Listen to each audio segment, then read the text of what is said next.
When it comes to business software that is used around the world by companies big and small, nothing quite compares to the popularity and reach of Microsoft Excel. Excel is the most important and most used software in business today, and mastery of it is expected in most workplaces. But managing Excel data can often be tedious and repetitive. This is where Python comes in. Python is the fastest growing programming language, and when you pair Python with Excel, you unlock powerful tools that not only lighten your workload, but also allow you to do more, helping your team or your company get to the next level. In this course, I'm going to show you how you can use Python with Excel. I'll share how you can analyze large amounts of data in Python that would be hard to manage in Excel, how to import and work with reports, as well as how to use both of these programs to generate powerful data visualizations. By the end of this course, you'll feel confident to start using Python with Excel. So, if you're ready to jump in, let's go. So what do you need to know to get the most out of this course? Well, prior to this course, I expect you to have some basic knowledge in Python and in programming.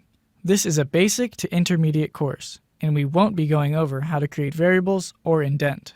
You should have Python installed, no syntax, and no other basics like loops and conditionals. Other than that, the only thing that's really required is Excel. I will be running this on the Windows operating system. I'll also be running our code through Visual Studio Code and its provided terminal, but you can run yours through any text editor. All of the files we'll be going over for examples will be included with this course. When working with Excel, there are many tools available that allow interaction with Python. One of the most popular tools is pandas. The pandas library, which is used primarily for data science, makes it super easy for us to examine, sort, or modify any data, even from Excel. But how does it do that? Pandas essentially creates a spreadsheet for us in our Python code called a data frame. This data frame has indexed rows and header columns that both store what's called a series. The series stores all the values in the rows and columns, almost like a list. Because both these objects are iterable, pandas makes it easy to traverse and pick up the data. Using the data frame, we can do any kind of analysis or grouping we'd want, and export it to an Excel. Before we jump in, let's get pandas set up via the pip installer in our command prompt. For my system specifically, I need to run py-m pip install pandas. As you can see, I already have it. Now, let's open up Python in our terminal. If we import pandas and press enter, we see no errors, and that means pandas was installed correctly. The first functions we're going to go over in pandas are ways to get your data. In pandas, you can create a data frame from lists or other objects in code. Since we're using Python with Excel, we're only going to look at how to create data frames by reading files that already exist. Now, one tip I have before we get started is that I highly recommend following along with the documentation that's provided by pandas. Many of the functions we'll be using have numerous flags and multiple features to access that are outlined there, and this tutorial will only use a few. So the first thing we're going to do is head over to our text editor and import pandas. We do this by calling import pandas as PD. I'm also going to be importing a module of openpyxl called workbook that will allow me to show you saving to an Excel document. Once we have these, we just need to initialize our data frames with the specified contents. The cool thing about pandas is that you can read multiple types of files. This is handy because data can be structured in any way and you'll still be able to interpret it. So if we look at what we have in our working directory, you'll notice that we have an Excel file, a text file, and a CSV file. Now all we have to do is create data frame variables to specify for which kind of file we want. So we'll have a data frame for our Excel file, a data frame for our CSV file, and a data frame for our text file. Once we have those, all we have to do is use the pandas read function to grab the data from the file. So here, we'll have our pandas.read Excel, and at this point, we're supposed to specify the path variable, but because our files are in our working directory, all we need is the name. Now the same procedure follows for the other kinds of files. And we'll specify for a CSV file, and we'll also specify the name. And for the text file, we also use the read CSV function.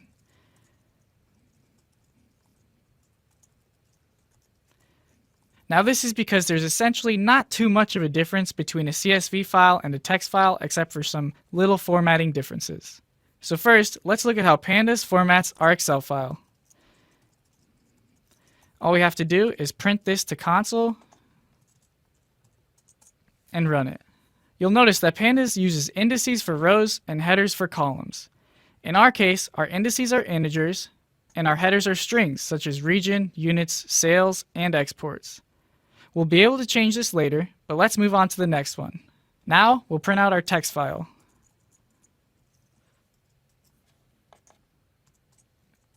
Now you'll notice here that pandas has a pretty handy feature where it'll abbreviate all of your data. So it takes lines 0 to 4 all the way down to 11,765, and that's pretty convenient. But you'll also notice that the data is formatted differently. The indices are still present, but the data is acting as a singular column. This is because our Word document is formatted in a way that tabs separate each column. Because of this, all we have to do is add a delimiter to specify that we're looking to separate by tabs.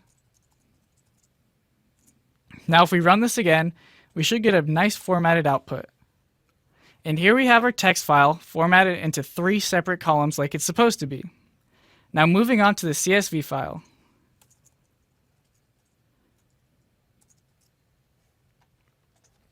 Let's run that through terminal. We can see that the indices are still intact, but the first row of data is acting as the header for the rest of the file. In order to prevent this, we need to specify that there is no header present in the CSV file. So all we have to do is add a header flag and specify none. When we run this again, we can see that now the headers are just integers. So let's change this to something that's a little bit more workable. All we have to do is use the columns function. So we have our df to CSV columns, and we set it equal to a list. Now what do we want our columns to be? So first here we have John Doe, and then an address, a city, a state, and an area code. So we'll just use those for our headers.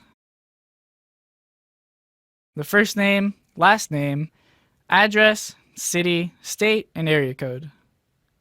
So once we have that workable, we'll go ahead and save this to our Excel file. So we'll get rid of our print statement, and we'll use our save function. And then we get to choose a name for it. And remember, you always have to keep on your file extension. So for our Excel, it's an XLSX file, and we'll just call it modified. If we run this, our file should appear in our working directory. Let's open this up and see that it's formatted nicely with our indices, our headers, and all of our data. So there you have it. As you can see, pandas is extremely useful when working with data from different file types. When working with pandas, manipulating the data frame is key to getting what you want out of the data. In this video, I'll go over some basic selection and viewing functions, as well as saving our desired values to an Excel sheet. Now the first thing we want to do is have pandas and openpyxl set up. So I'll go over to our text document and import pandas as PD. I'll also import the workbook module from openpyxl. Once this is done, we need to have some data stored into our data frame. As a reminder, we are working with a CSV file called names, which I've already prepared the setup for, so I'll just paste that here. Although we set up our own columns, imagine if you had to deal with a spreadsheet with so many columns that it was hard to fully read the data through your terminal. You need to know which columns contain what so that you can access the data you need to proceed. In order to do this, all we need to do is use the same function we used to assign the columns. So let's print that here.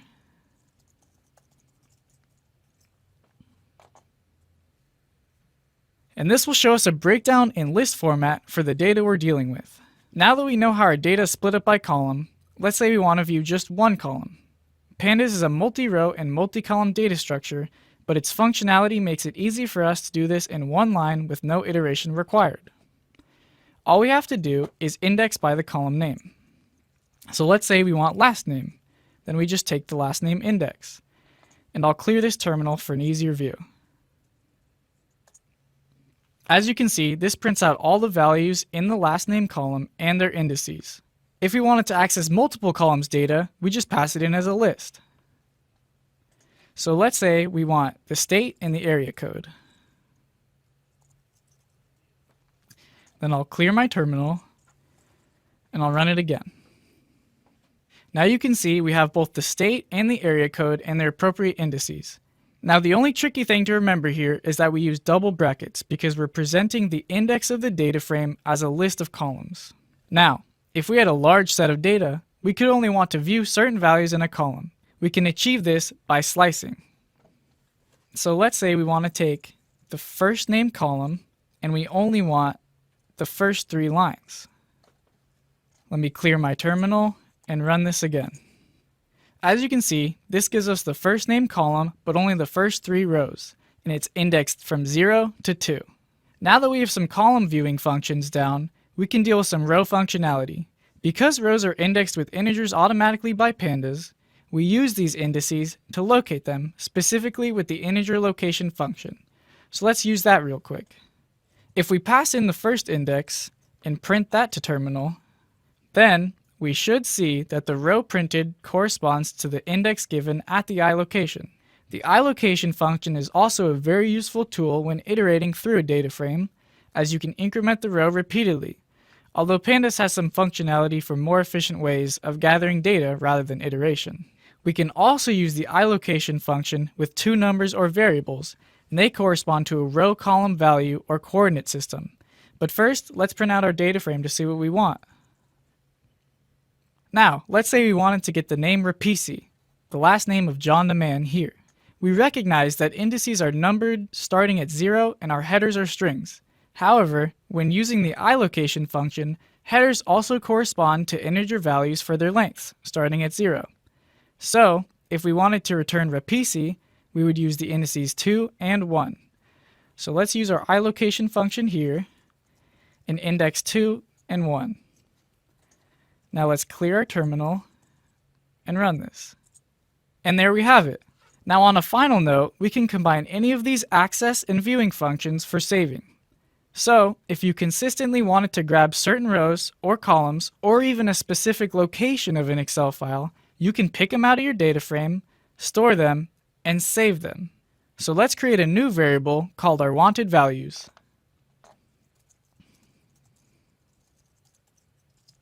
And let's say we wanted to take 3 columns from our data frame, our first name, last name, and state.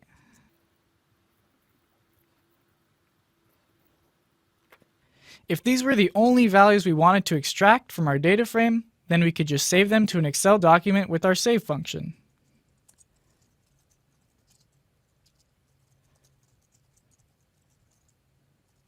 Now let's run this and check it out in our working directory. And now you can see we only get the first name, the last name, and the state, just like we wanted. And there you have it. Now you can manipulate and view any value within a data frame of any size. As we continue to work with our data frame in Pandas, we need more methods to organize, compare, and sort our data. In this video, I'll go over a few more basic ways to manipulate, filter, and sort it. So, we're back to our basic setup. Let's import Pandas. Then, we have to set up our data frame by reading in the CSV file we've been using. I already have it prepared, so I'll just paste it in. Now, let's print this out to recall what we've been using. You'll notice that I added an income column. This is just for the purposes of experimentation in this video, and we'll get to that later. First, let's get into filtering data based on a property. We already know how to look at rows and columns, but what if we wanted to identify rows on a singular value in the column? For example, let's say we want to find all the people that live in Riverside. We use the data frame's location function and index a spot in the data frame that equals Riverside. So let's get that set up. If you remember, accessing a single column was just indexing the header values. So we're looking through the city column for a value equal to Riverside. Now let's replace these parentheses with square brackets so we can index it, clear our terminal, and run that. So we got exactly what we expected, with both rows being people that live in Riverside. This is comprised of John as well as John DeMann. We can also specify more than one value if we wanted to. Let's say we want to find all the people that live in Riverside that are also named John. We would use the same method, but inside the location index, we have 2 conditions. Let's set that up. We put parentheses around our first condition, and then we need our conditional. Now, pandas uses a pretty unorthodox method for its conditional expressions. Instead of your typical Python and, we have a single ampersand. We'll use that to specify for John. Let's clear our terminal and run this. Now, it's pretty tricky to get these right with all the parentheses and square brackets, so all we have to do here is move one over. Let's run this again. You would think we get the same rows as last time, right? However, John Demand is not returned because pandas is not recognizing his first name to be John, but rather including his nickname in quotations. So, we can see the value of getting multiple properties, but sometimes the format of the data does not return how we expect it to. We'll leave this for now, but keep in mind we should clean our data if we don't want to miss some values, especially in larger datasets. Now let's start to work with our new column, income. This is already filled in with integer values, so let's create a new tax bracket column and store our values. For this, I'll introduce you to the apply and lambda functions. First, we'll get rid of our print function. Now we'll set up a new column called tax percentage. Because we want our values in our column tax percentage to be related to our income values, all we have to do is address that. We also use the apply function and lambda to compare it. Now you can imagine lambda x as an element of the income column. After the colon is a simple conditional statement. So we want our tax bracket value to be equal to, let's say, 15% or 0.15 if our income element x is between 10,000 and 40,000. Now we do this for the other values and we specify with the keyword else. So else, it's 20%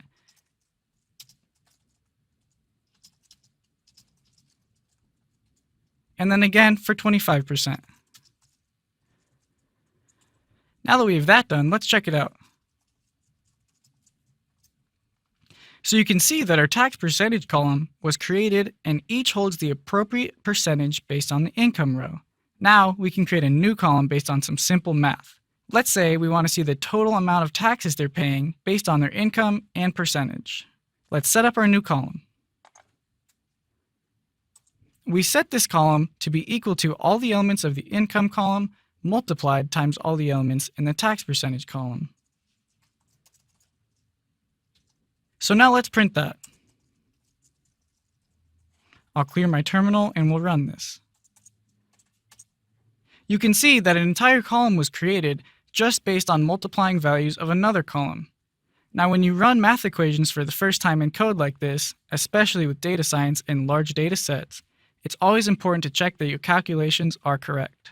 Now that we've filtered some data based on individual properties and utilized existing data to create new columns, let's head into some useful conditionals for your data. For the purposes of this video, we're going to drop the columns for area code, address, and first name, just to make more room on the screen. So let's create a list of all the columns we want to drop. Once we have that, we just use the drop function and specify which columns we want to drop. Now let's check out how this presents itself.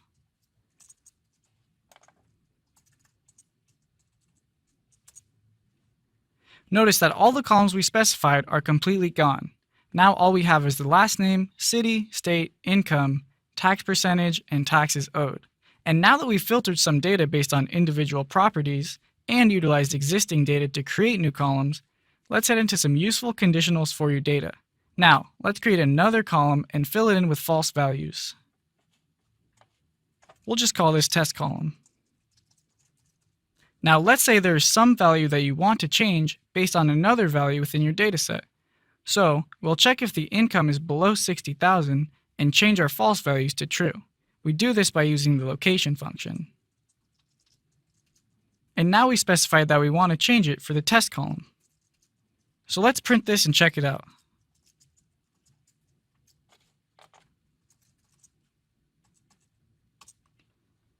Notice that all our values are changed based on one column. While this is not altogether too valuable in our situation, you can see how an extremely large dataset can use this to find any condition and change it based on other values. Now the last functions I want to go over in filtering are the group by and sort functions. So first, let's use the groupBy function and see what that does. We need to specify what column we want to group by. Here, we'll use the column we just created. And now that we're using the groupBy function, we can also add a math function on.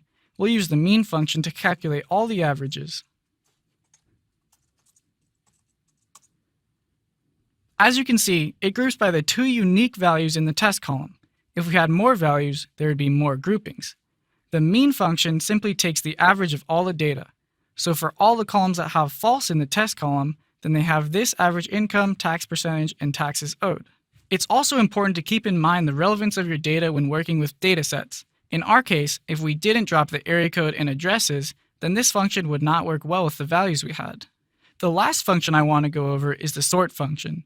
And the sort function can order your data set based on any column that you specify. So we'll apply that to our groupBy function as well. And here, we'll sort by income. So let's see what this gives us.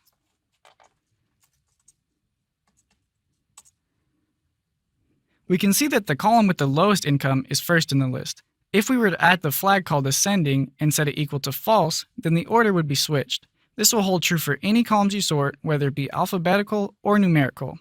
And that's that. Now we can filter, sort, group, and analyze most data through conditionals or other methods.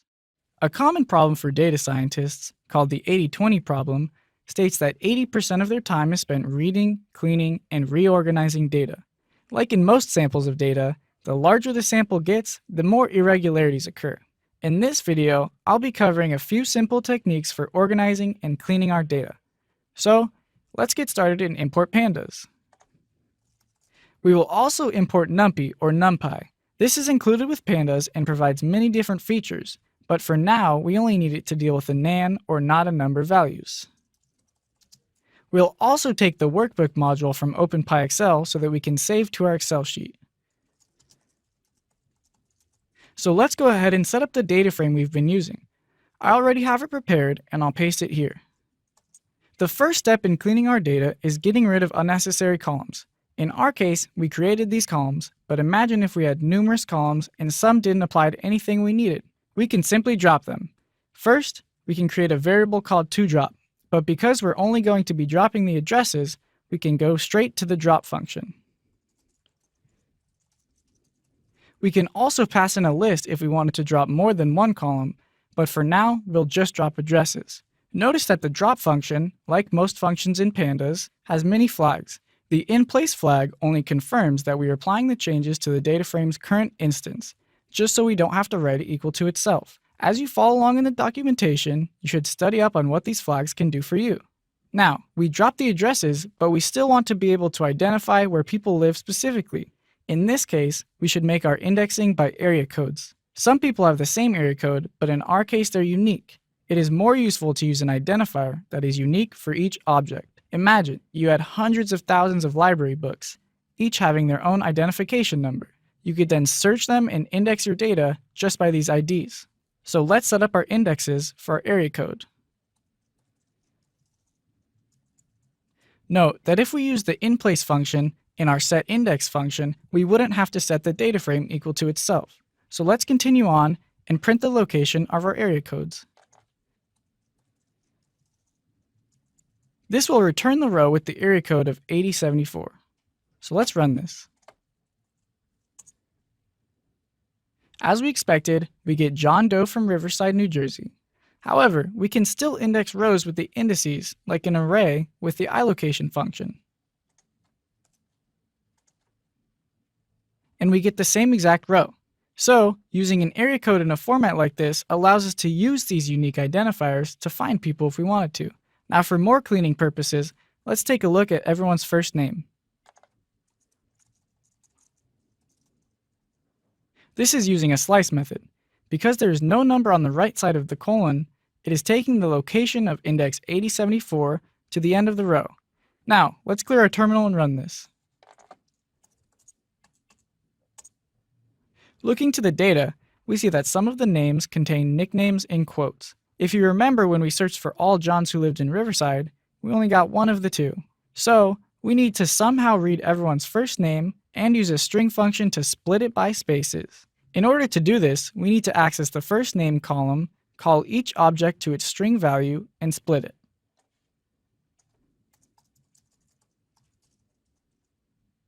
Let's run this and see what we get. We can see that it splits every word in the first column into its own column. Now all we have to do is somehow grab the first column of the split. However, pandas handles this for us pretty efficiently.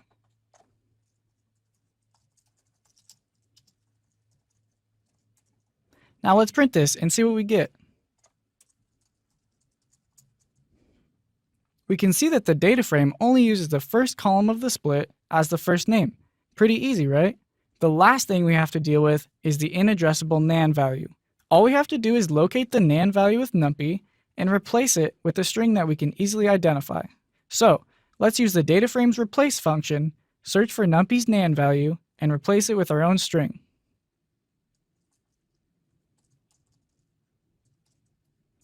Now, this should replace all nan values with the string na. Lastly, let's save this to an Excel and check out our clean data. Let's clear our terminal and run this.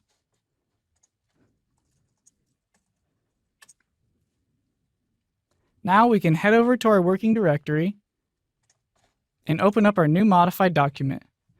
As you can see, everyone has a single first name, is indexed by their area code, and all of the nan values are replaced by our na strings. And there you have it. Our dataset is now clean and easily addressable.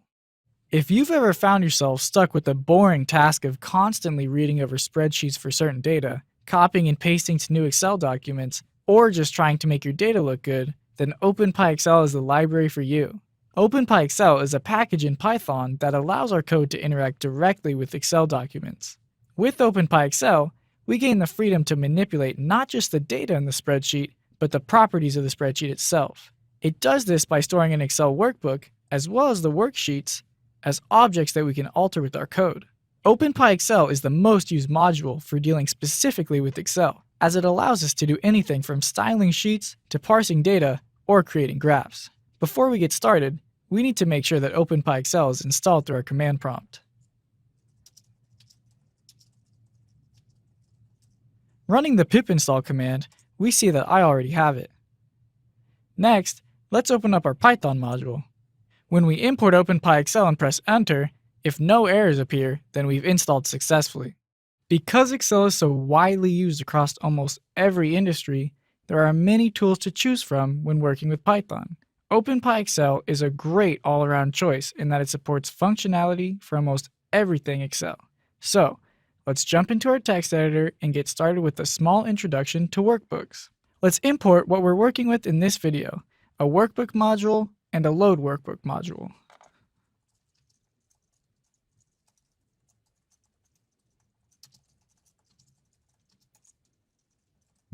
Once we have that covered, we can create the two most important objects when working with openpyxl, the workbook and worksheet. We do this by using the workbook command.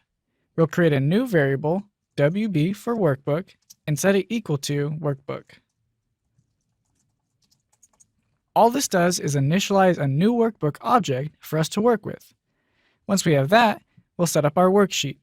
So ws for worksheet equals workbook.active. This just creates a worksheet reference equal to the active sheet in our current workbook. To make sense of what these represent, let's hop onto an Excel document. Now, the workbook object is this all-encompassing object that we use to load and save, and it contains the worksheets.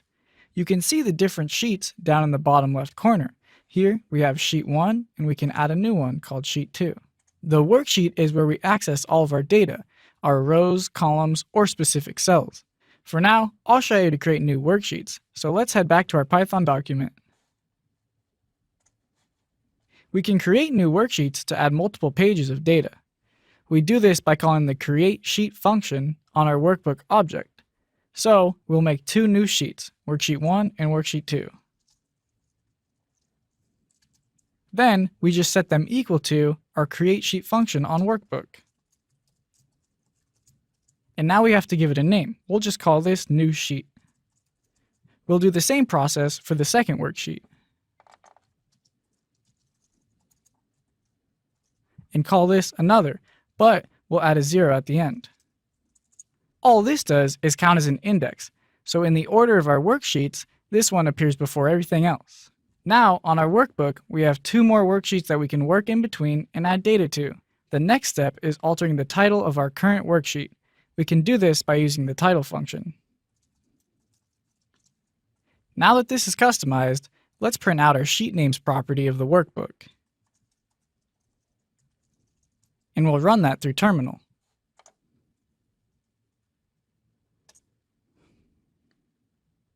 As you can see, our workbook contains 3 worksheets, each named how we added them: Another, My Sheet, and New Sheet. Another sheet is first because of our index 0. Essentially, we have just created 2 additional pages to work with on Excel. One cool optimization tidbit is that openpyxl won't actually create cells on your worksheet as objects until they're accessed. So, creating and writing a new workbook like this doesn't take too much memory. Now, let's look at loading an existing workbook to access its cells. All we have to do is use the load workbook function. So, I'll create a workbook variable called workbook2 and load in an existing Excel file.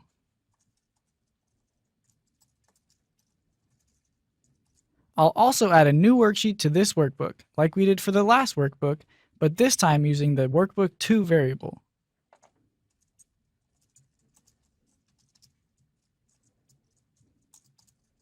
Now, let's grab the active sheet of our workbook. At this point, we can start accessing cells. In an Excel spreadsheet, cell objects are indexed by their column value, which is typically A through Z, and their row value, which starts at 1. Now, if we remember, our worksheet is the object that contains all of the cell objects. So, if we want to grab the cell in the top left, we know it should be cell A1, and we need to get it through our worksheet.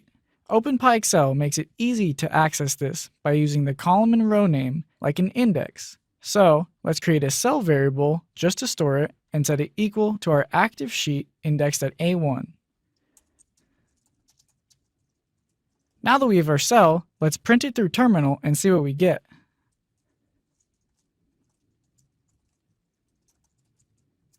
You'll notice that we're not printing any value, only the object notation.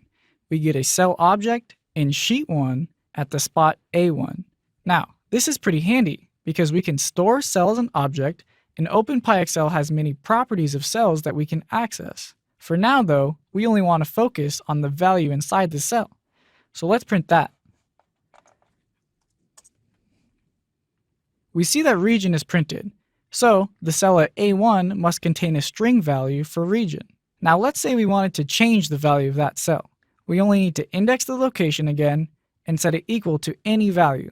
So we'll use A1 and set it equal to 0.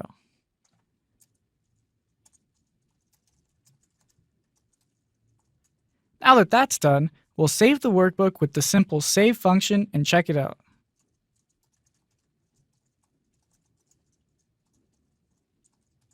Let's run this and navigate to our working directory and open up this Excel sheet.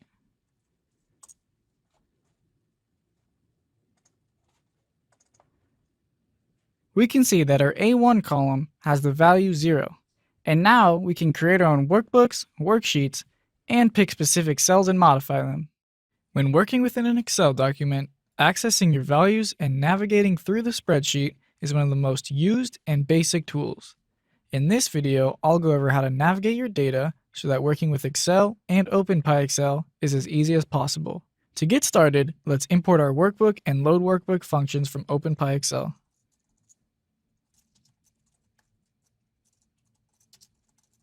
Once we have these functions, we can go ahead and create our workbook. I'll be loading in a small sample Excel sheet just so that we can navigate through some cells and their data. Let's use the load workbook function to take the regions file.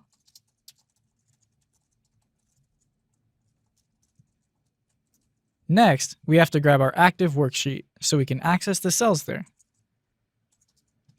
Once we have a stored reference to our worksheet, we can index through it to grab specific locations. One way to index through the worksheet is by slicing. Here, I'll create a variable called cellRange. Then, we specify which cells it should hold.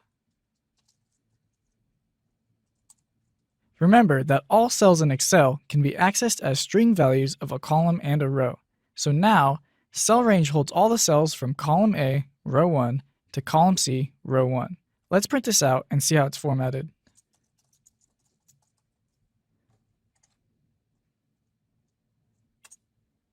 We see that it prints the cells out like a list, from A1 to C1, which is a whole row. So, this slicing method will print out row by row, like a two-dimensional array. If we indexed cell range at 0, 1, we would return the cell B1. So that returns all the cells in row format, but how do we return the cells of a column? Well, we only need to index by the column itself. Say we wanted to get all the cells in column C, then we would create a variable, column C, and set it equal to the worksheet indexed at C. Now let's print that out to study it. Because the only thing that changes in a column are the rows, we can think of this variable as a one-dimensional array. If we indexed at column C of 4, then we would return the cell C5. We can also create a range of columns using the slicing method again. All we need to do is specify which columns. So here we'll use column A and slice to column C. We'll also rename this variable to be column range. Let's print this one out. This variable is formatted as a two-dimensional array as well. However, because it's listing just columns, the first index corresponds to each column while the second corresponds to each row. For example, if I wanted to access from the column range variable B2, I would index it at 1, 1. Now that we can access columns, we need to be able to access rows more efficiently. Cells are accessed by the combination of string headers and integers, and columns are only the headers. For rows, we only use the integer, and we still access them through our worksheet. Just like with other functions, if we wanted to grab one row, we index by a specific number. But if we wanted to grab multiple rows, we use the slicing method. So let's create a variable called row range. And we'll set this equal to our rows 1 through 5 of the worksheet. Now let's print this one out.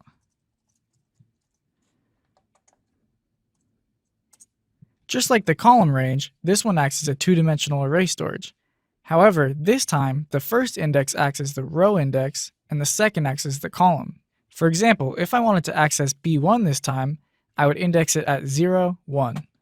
The final access function I'd like to show you are iterating through columns or rows. When we iterate through these objects, we use a specific function in our for loop. So let's go over the rows function. The column function is exactly the same, but the words are switched. In the iterRows or iterColumns function, we have to specify the minimum and maximums for our rows and columns. So let's set our minimum row to 1, our maximum column to 3, and our maximum row to 2. Then, once inside this for loop, we iterate through the objects again.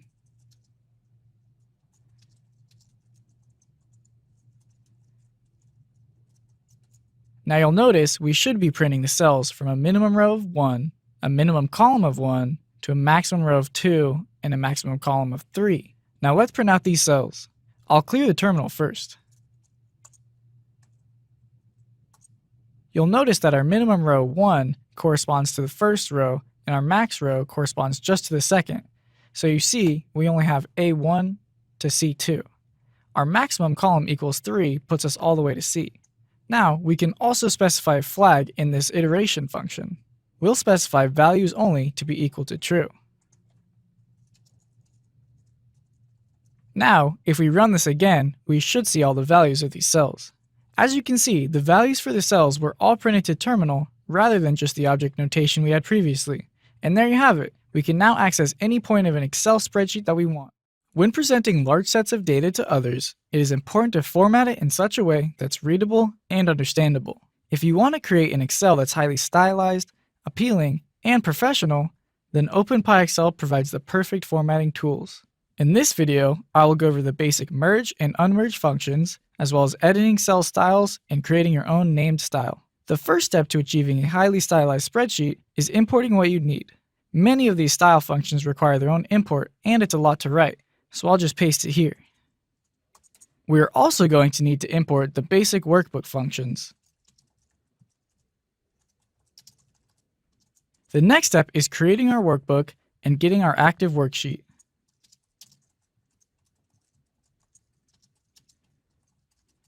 Now, just to show some styling options, we're going to fill our spreadsheet with some integer values. We'll use a loop to do so.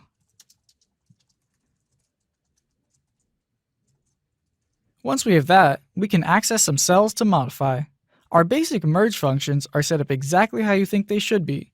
You just invoke your worksheet, which holds all the cells, and call the merge cells function. The same applies for the unmerge function.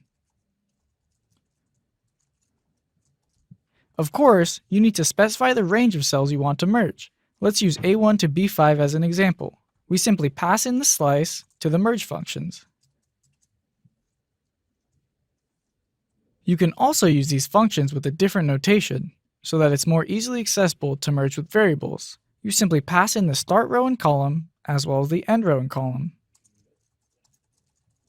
If we wanted to merge from B2 to E5, our start row would be 2, our start column would be 2, and our end row and end column would be 5. The one thing to remember about merged cells is that they're addressed as their top left cell. So, if I had all these cells merged from B2 to E5, I could save this entire merged cell into a variable called cell by addressing the B2 position of the worksheet. Now that we have this cell stored, let's edit some of its style properties. First, let's change the font. We won't mess with the type of font, but let's change the color to red, make it a little bigger, and make it italics. We do this by changing the cell's font property.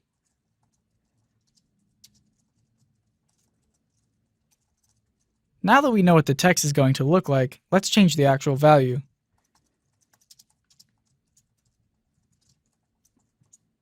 Our newly merged cell contains the words merged cell with the text being red, size being 20, and its italics. Next, let's say we want our text to be in the bottom right corner of the cell. All we have to do is change the alignment. The alignment object takes two parameters, the horizontal location and the vertical location.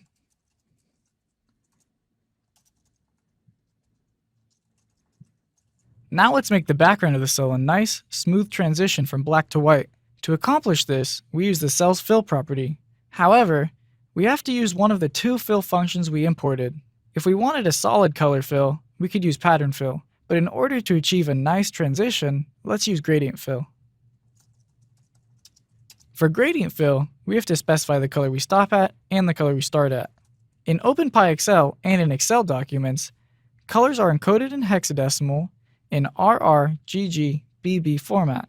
This means that the first two values correspond to red, the second two to green, and the third two to blue. Now let's say we wanted to start at black. The hexadecimal encoding for this would be 6 zeros, as none of the colors would have value. Next, we want to stop at white. The hexadecimal encoding for this is 6 Fs. This is because each red, green, and blue color value are at their highest point. Now that we've altered this merged cell, let's save to the workbook.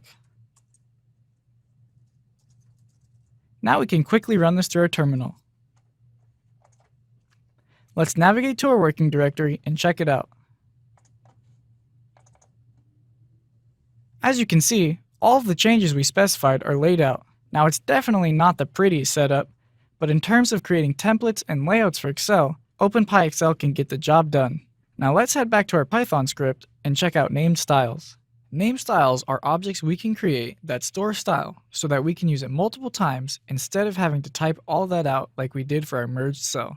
The first thing we do is initialize our style. We'll call it highlight.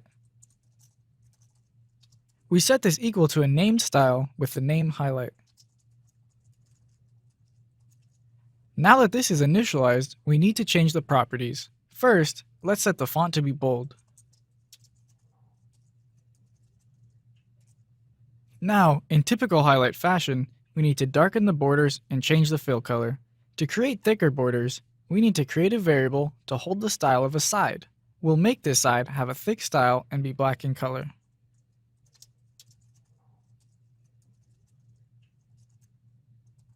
Once this is done, we need to change our named style's border property. We do this by specifying for border and setting each edge equal to our new style.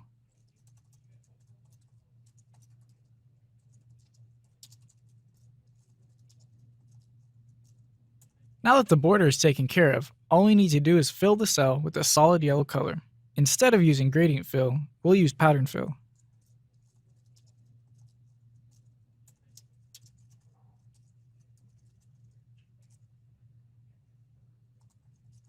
We'll set our red values and green values to as high as they can be and have no blue value.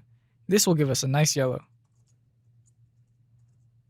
Now, say we want to apply this style to every cell diagonally, starting at the H column. First, we need to make a count variable and set that equal to 0. Then, we create a loop using our worksheet's iter_columns function. We'll set our minimum column to 8 for H and our minimum row to 1.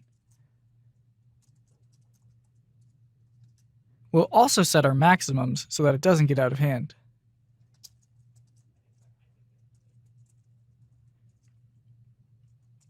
Remember that in our iter_calls function, column is stored as a list. Because of that, we can use our counter to index the list for the rows we want. Every time column moves over 1, our counter should add 1, so we move 1 row down.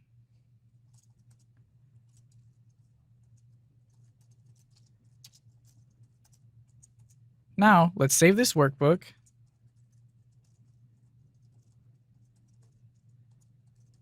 and run this through terminal. We can navigate over to our working directory and check out our edits.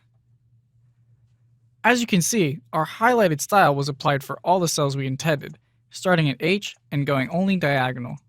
Now, we can use these tools to create stylized and professional spreadsheets. Often when you're working in Excel, it's smart or necessary to visualize your data through graphs or charts. openpyxl provides some great tools to create these in an automated fashion, so let's get into it. First and foremost, there are many different modules we're going to need to import, and I'll go over them as they come up. For now, let's just import openpyxl. Next, we need to set up our workbook and worksheet. Now, because we just created an empty workbook, we need to create our own data set. So let's create a data variable and make it a list.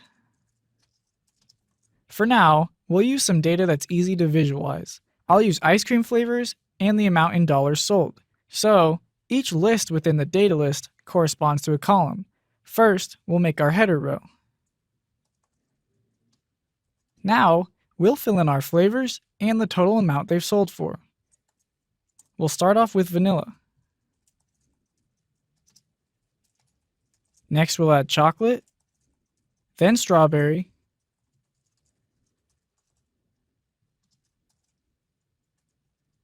and finally something uncommon, like pumpkin spice.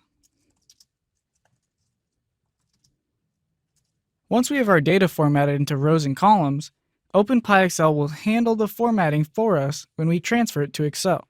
So, we just need to loop over our data and append it to our active worksheet. We'll create a simple for loop and run through our data. Then, we'll append it to our worksheet. At this point, our workbook is created and filled with data. openpyxl automatically formats it to start at the top left cell when appending it to the worksheet. So now, we know that our data starts at A1, fills the A column down to the 5th row, and then also has B1 through B5. Since we know the locations of our data, we can create our chart. For this video, I'll use a pie chart. For each individual type of chart, we need to import different things. For a pie chart, we need to take a module from openpyxl chart called pie chart reference series and pie chart 3D.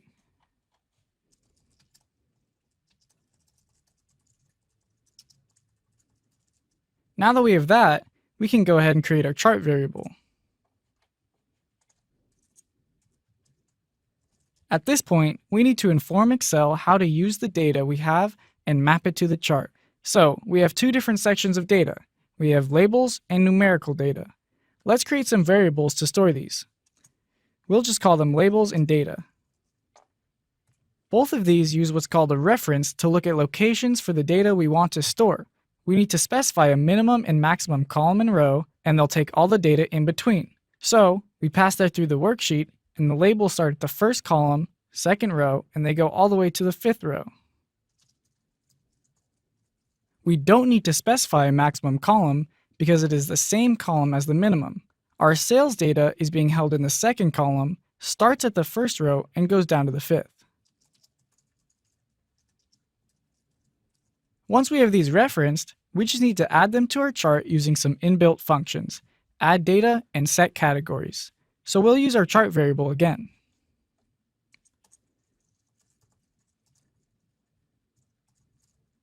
Here, we add the data that we just referenced.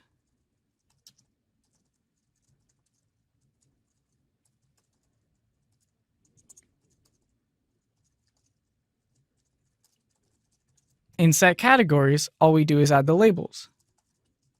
The next step is to just set the chart's title. We'll call it ice cream by flavor. And then all we need to do is add it to our worksheet and save it. We use the add chart function and specify a cell where the top left corner of the chart will be located. Let's set it to C1 because our data ends at the B column. Now we'll save it. Now we can run this code and it should produce an Excel file with our pie chart in it. We can navigate to our working directory and open up the Excel sheet. And there it is, a simple pie chart organized by the data we made up, perfectly cornered in the C1 cell. openpyxl offers a multitude of other charts and graphs to work with just to better help visualize your data. When creating an Excel document with Python, it's always a good idea to add user functionality or just make the document look more pleasing to the eye and professional. In this video, I'll be going over openpyxl's features to create a simple table which is interactable by the reader, as well as importing images. One note before we get started is that image manipulation is not done solely through openpyxl, and you may need to install a library called Pillow via your pip installer. Jumping in, the first thing we need to do is import from openpyxl. In our case, we need some table and image functions.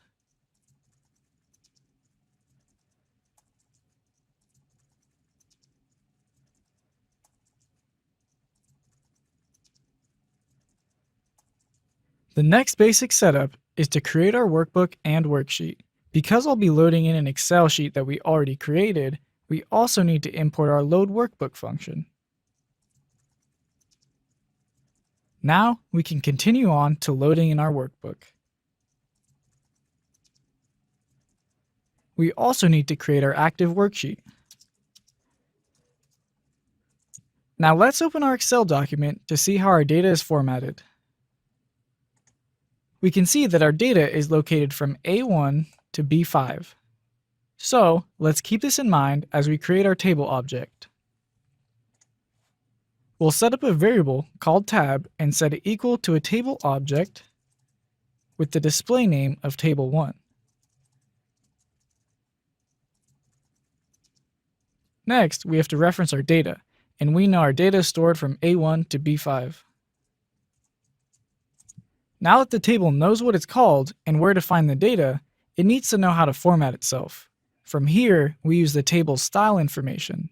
So let's create a style variable and set it equal to the table style info object. Now we need to specify what's inside of the style. We'll set the name to table style medium 9. We also need to tell it to show the first and last columns and whether to have row and column stripes. Let's set the column values to false and the stripe values to true.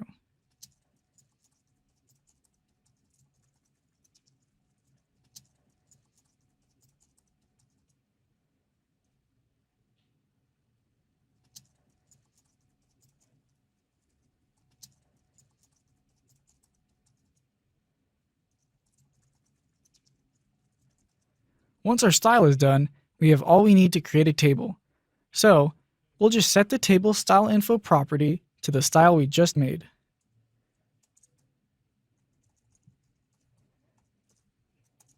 For the last step, we need to add the table to the worksheet. Then we can save this as a separate Excel document. We'll just call it table. So let's run this and head over to our working directory.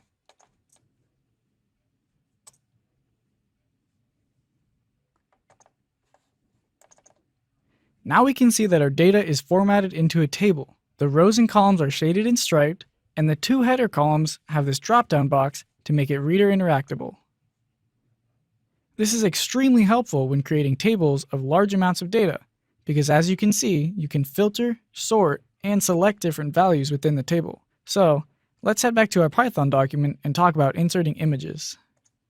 Again, you will need the Pillow library to insert images into your Excel document, but it's a very handy library to have because image manipulation can be done in just a few lines.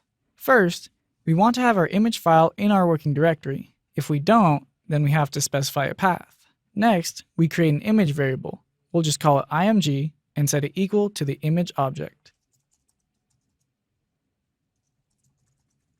Now all we have to do is specify the image name. Once that's done, we can simply add it to the worksheet. Remember, the cell we access is where the top left of the image will be aligned. So we'll set the picture so that it's right next to our data in cell C1. Once the worksheet contains our image object, all we need to do is save the workbook. Pretty simple, right? Let's run this and go check it out.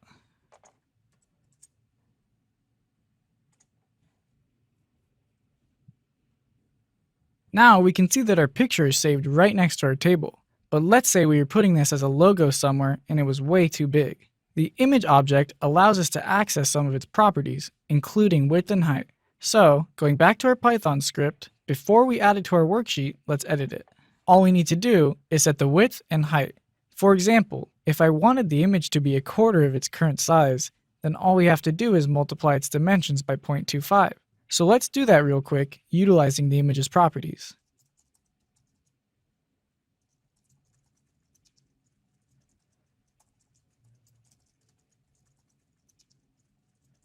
Once this is done, let's change our save file name so that it doesn't overwrite our current image. Now, we can run this through terminal and visit our working directory. Our image is exactly a quarter of the size of what it was previously. Now, we can easily create better looking and usable spreadsheets. Pandas and openpyxl are powerful tools in their own right, but they both have their shortcomings. However, they support integration with each other, and when you use them both together, they help cover for the other's weaknesses. openpyxl is great for all kinds of visualization and basic Excel work, but when it comes to large datasets, it's fairly slow. Because Pandas doesn't have to deal with the visualization and working directly with Excel as much, it can take on extremely large datasets and perform analysis extremely fast. So, once we have both of these libraries installed via pip, let's jump in. When using both Pandas and openpyxl, we can see some interchangeability between their functions. For example, when working with Pandas, it's easy to create a new column in the data frame. We can do this with openpyxl as well, we just access the data differently. In this video, we'll go over loading in multiple Excel sheets into data frames and combining them, as well as exporting this data and calculating a new column just using openpyxl. To start off, let's import Pandas. We'll be importing our openpyxl functions when we need them. Before we get to coding, let's check out the Excel files we're working with. We'll be using shifts and shift 3. If we open up shifts, we can see that there are two different worksheets. One contains data for the first shift, and the other one contains data for the second. The data is different, but the organization is the same. This will make it pretty easy to combine our data frames. Shift 3 is in the same exact format, but with data on the third shift. So let's head back to our Python document. We want to create a data frame for each of these Excel sheets. We have two separate documents, but one of them has two different worksheets. So we'll need 3 different data frames, which we'll number off in order. Now we use the same exact pandas read Excel function. For the data frames that are working with the document with 2 sheets, we need to specify the sheet name.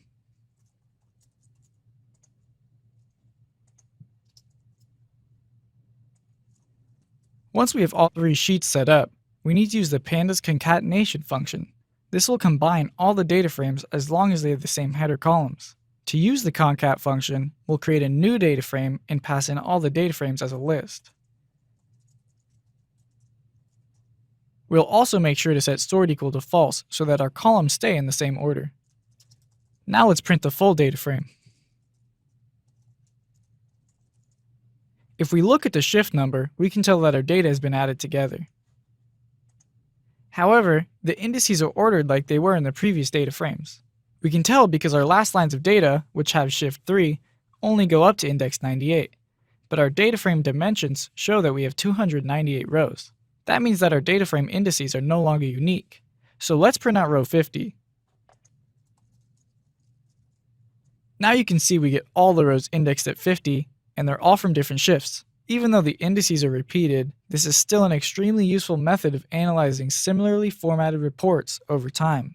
We can see this if we use our group by function by shifts.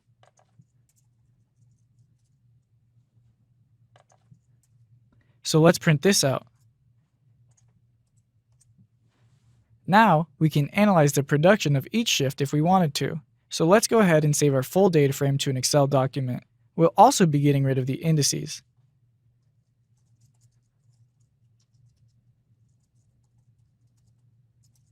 Now let's run this and check our Excel document.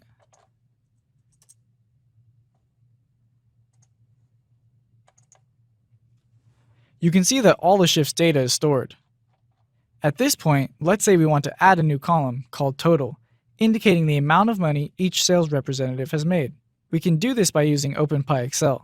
We need to keep in mind that the next open column is G, and our data fills all rows up to 299. But first, we need to import two things from openpyxl, the load workbook function and the font style.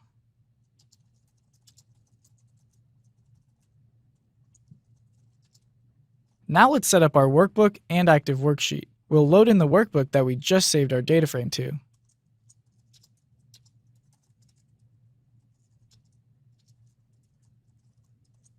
Next, we'll create a reference to the cell we want as the header for our total column. Once we have this, we'll give it a bold font and the value of total.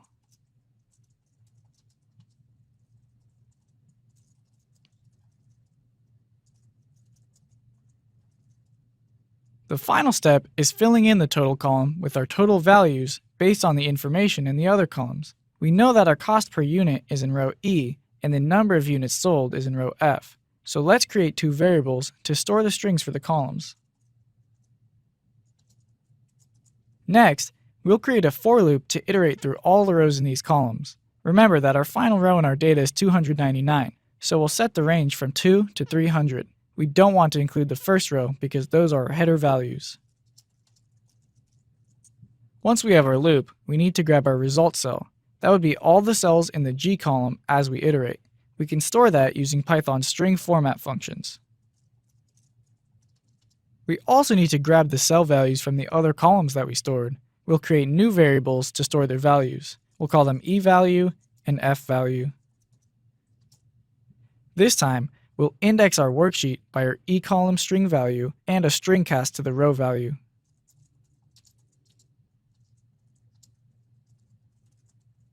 Now each time the loop iterates, we move one row down in our current columns and take their values. The final step is to use these values to fill in the result cells. Now that we have that, we can save our workbook. So let's run this through terminal and check out our Excel document.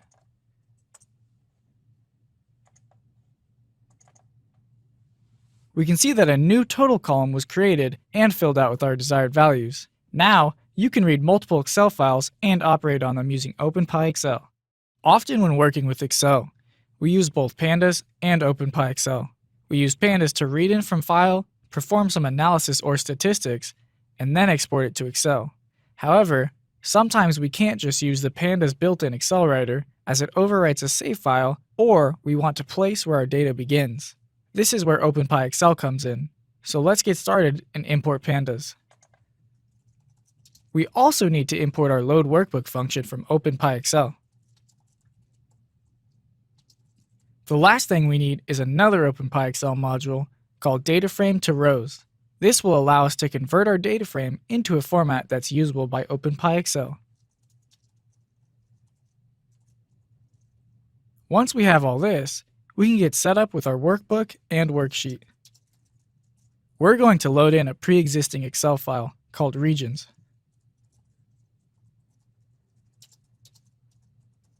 Now let's get our data into pandas. We're reading in an Excel file that holds the data for all the shifts of a job. Let's quickly head over to that Excel sheet so we can see how it's organized. We notice that there are 6 columns, 1 sheet, and it holds all 3 shifts. So at this point we could say we only wanted to look at a sales representative, the cost per unit, and the amount sold. We'd only be looking for individual productivity or performance. Let's create a new data frame that holds these values.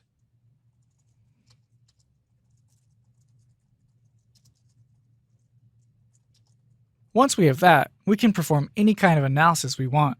For now, we'll create a simple total column.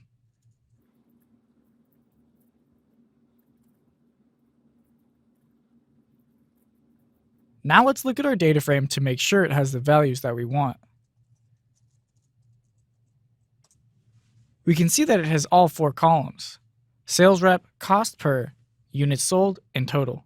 Now that we've done our analysis in pandas, which in this case was pretty simple, the last step is converting the data frame to something that openpyxl can work with, so that we don't overwrite any saves or cells. First, let's look at the workbook we loaded in, called regions. We can see that we already have data in the top left corner, from cell A1 to D7. We need to make sure that we don't overwrite this current data. The regions data here is completely unrelated to our current data, but you can imagine this process of taking in a new dataset, analyzing it efficiently, and then pasting it anywhere into Excel. So we'll have to use the supported openpyxl integration called DataFrame2Rows. Let's initialize it to a variable called rows. Here, we have to specify the data frame we want to take in. After that, we set the index flag to false, because we don't want to paste extra indices when Excel already has them. Now that we have our data frame stored in a way that can be accessed by openpyxl, we need to figure out how to access the data within this object. First, let's just print the variable. Notice that the row variable is being printed in object notation. Because our data frame was multi-rowed and multi-columned, let's try to iterate through this variable.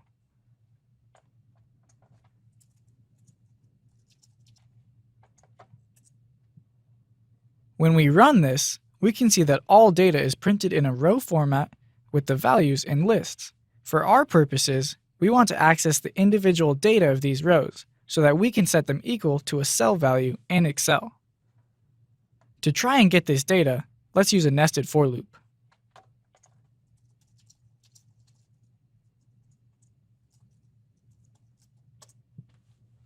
Now we can see that all the values we want are being printed.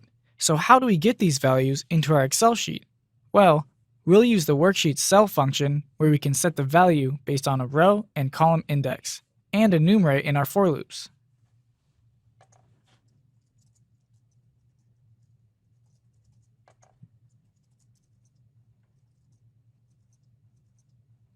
I won't go too in-depth into this format, but all this basically does is iterate like a regular for loop while also keeping record of these row index and column index variables.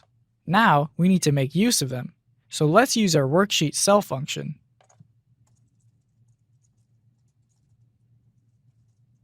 Also, if we wanted to start at column A, we could change this 6 to a 1. But because we don't want to overwrite the data that's currently there, we'll leave it as a 6. Now that we've added these to our worksheet, we can go ahead and save our workbook. Let's run this through our terminal one more time and go check out the Excel file.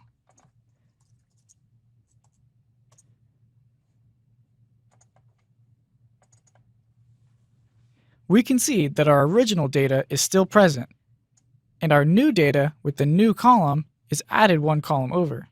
And there you have it. We can analyze data, convert it to a workable Excel version, and place it in any cells we want with ease. One of the main drawbacks of openpyxl is that it's slow when working with extremely large data sets. This is because it carries with it all the tools to graphically enhance your spreadsheet even while trying to parse data. In cases where we have to analyze these large datasets, it's easier to use pandas.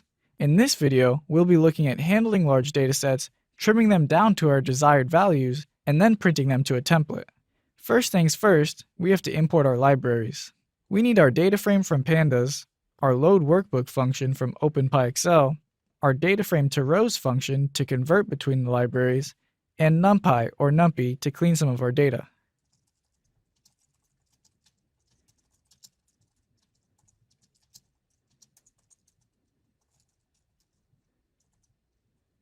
Now that all of this is set up, we can begin to read our files.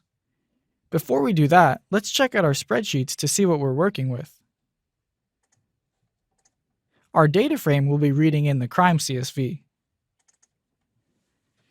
This spreadsheet contains all the reports of crime in Boston over a 4-year period. In total, it has about 280,000 rows. Our workbook will be loading the template. We'll be parsing our data and trimming it to fit in this as a mock report. So, let's head back and read in these files. First, we'll make our workbook and worksheet.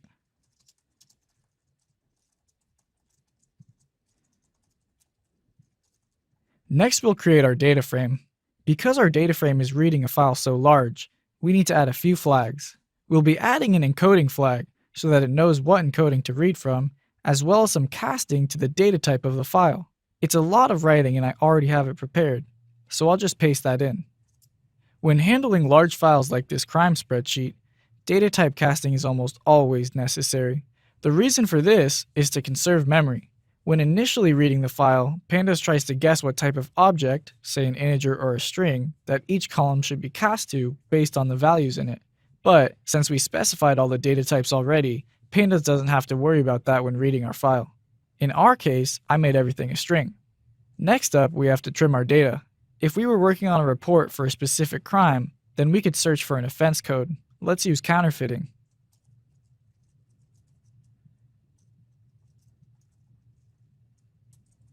Now our data frame should only be a fraction of the size of the old one. To clean this up a little more, we can use numpy to replace our nan values. Now that we have these, let's extract some stats. Let's take the total number of crimes, the total number of counterfeiting crimes, and then create a percentage. To create our percentage, we'll make use of Python's built-in rounding function.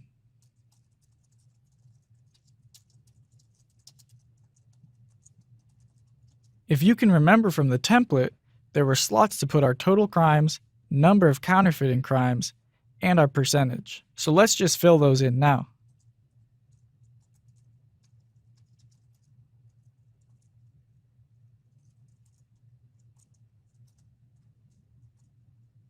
Now we have some cool statistics on the crimes, but we want to make our report about the number of counterfeiting crimes occurring each year by district.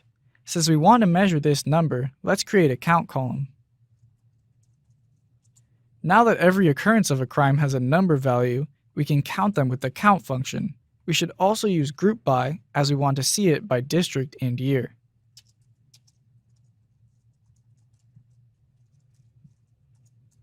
Let's print this out to see what we get.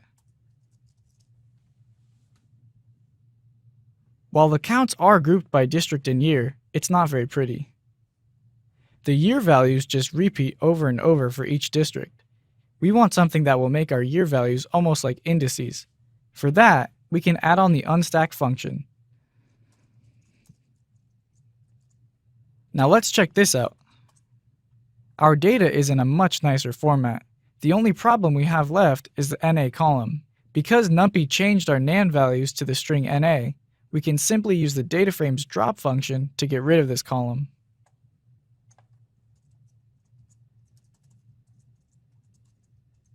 Now that we've filtered our data for our report, we can convert it to openpyxl format. Once we have that, we just need to add it to our Excel report template. If you recall, the opening for our data in the template started at the cell A8, so we'll just adjust for that in our for loops.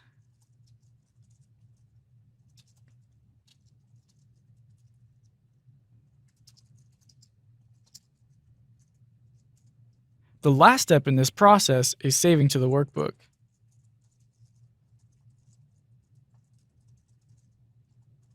Let's run this code one last time and go check it out.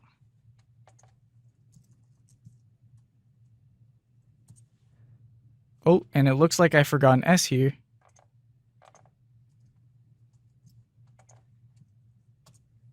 Now let's head over to our working directory. And there it is. We have the start of a nicely formatted Excel report. When working with reports, a graphical interface is important to keep in mind. openpyxl does not support features to work with pivot tables, but we can format our reports to look nice after we've analyzed the data in pandas. In this video, we'll go over some tricks to work with graphs and layouts. So, let's import what we need to work with. We'll be using a bar chart and a pie chart. Now, we can load our workbook. We'll use the template filled in with our crime CSV data. We also need to grab our active worksheet. Now let's head over and look at our current report. There are a few things we want to take into consideration. First, we'll notice that there are some thick borders that format this area for us and give us a set template for where our chart should go. We want to create a chart that will help us visualize the crimes in each district by year. For this, we'll use a bar chart. Also note that we want our chart to be in the proper place, so we'll add it in the top left corner to cell B14. Remember that our data is accessed from cell A8 to M13. So let's go ahead and make a chart. We'll create our data variable by referencing cells A8 to M13.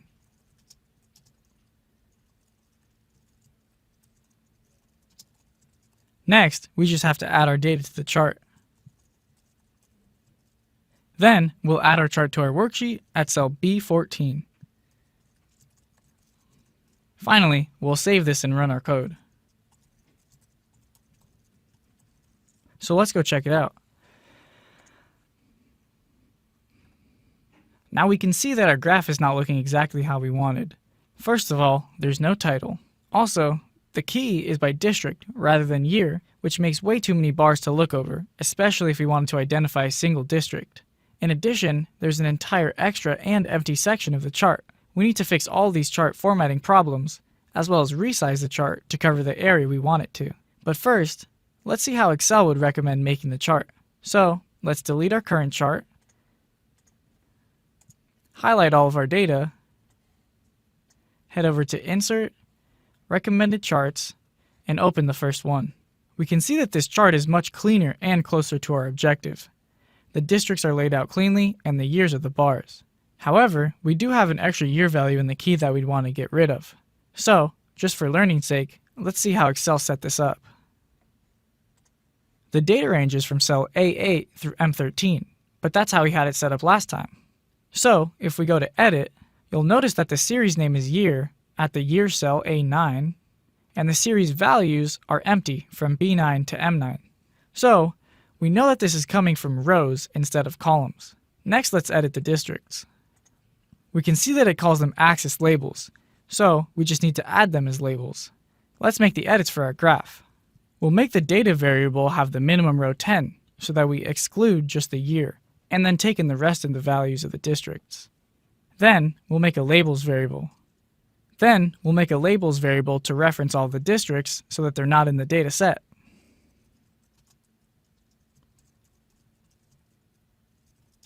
Now we have to make sure that when we add the data, we specify that it's taking from rows, just like we saw in the recommended graph. Other than that, we'll add a title and make sure to include the labels.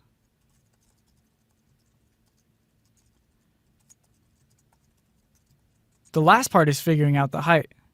We can do some math to figure this out, but we don't know the default values of the graph. So, let's set them both equal to 10. Let's run this and go look at our current graph.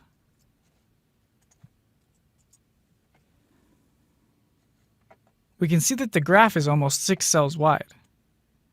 Dividing 10, the graph's current width, by 6, we get 1.6. Now we want our graph to be a total of 12 cells wide. So we multiply these to get 20. However, it was not exactly 6 cells, so we need to add a little bit. Let's call it 20.3. We can do the same process with the height, and we get 4.56.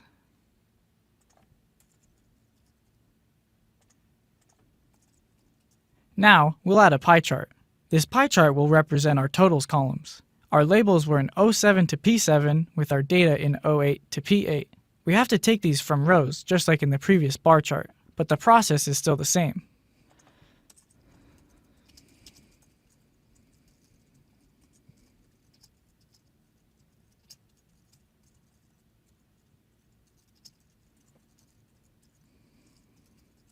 Now let's add the data and set the categories. And then create the title.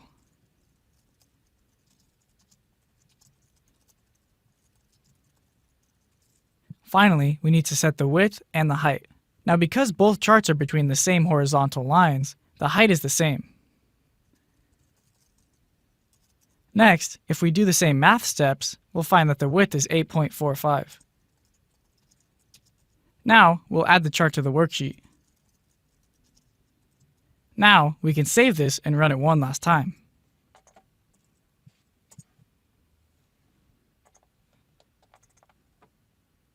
And there you have it. We have a nicely formatted report with graphs and data in our templates.